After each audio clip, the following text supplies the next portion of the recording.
Hello everyone, welcome to Vihaan's channel. तो आज की कहानी बहुत ही डरावनी हो सकती है, तो ध्यान से सुनते रहें।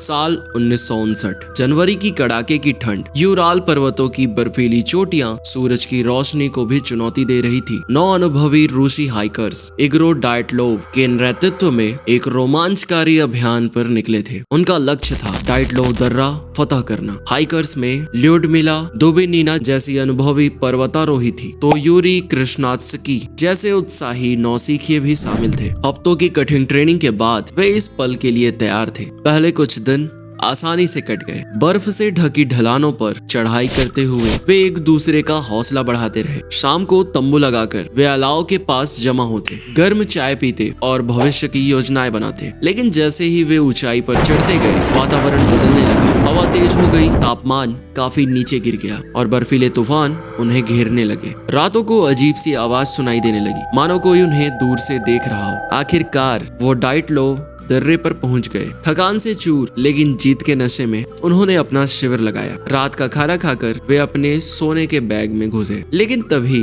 रात को अचानक एक भयानक चीख ने उन्हें जगा दिया। ये चीख हवाओं का रोना नहीं था, बल्कि मानो किसी की आत्मा चीख रही हो। सहमे हुए हाइकर्स अपने तंबू से बाहर निकलने के लिए हिचकिचाए। सुबह का सूरज निकलने पर जो नजारा उनके सामने आया, उसने उनकी रूह कपा दी। उनका टेंट अंदर से कटा हुआ था, मानो किसी अज्ञात खतरे से बचने के लिए उन्होंने जल्दबाजी में उसे चीर दिया हो। उनके कुछ साथी लापता थे। घबराकर उनकी खोज शुरू की गई। कुछ पेड़ों पर चढ़े हुए मिले तो कुछ बर्फ में दबे पड़े थे। उनकी मौत का कारण अज्ञात था। बचाव दल कई दिनों की खोज के बाद बिखरे हुए शवों को खोज पाया। कुछ के शरीर पर भयानक चोटें थी, तो कुछ की आंखें और जीभ गायब थी। सबसे चौंकाने वाली बात यह थी कि मृतकों में से कुछ के कपड़े अंदर से ही कटे हुए थे, मानो उन्होंने खुद ही उन्हें काटा हो। साथ ही कुछ शवों पर रेडियोधर्मिता का भी पता चला। यह हादसा एक रहस्य बन गया। हिमस्खलन या जंगली जानवरों के हमले जैसे सिद्धांतों में कोई दम नहीं था। स्थानीय लोगों का कहना था कि डाइटलोव दर्रे पर अलौकिक शक्तियों का साया है। वे मानते थे कि पहाड़ों की आत्माओं ने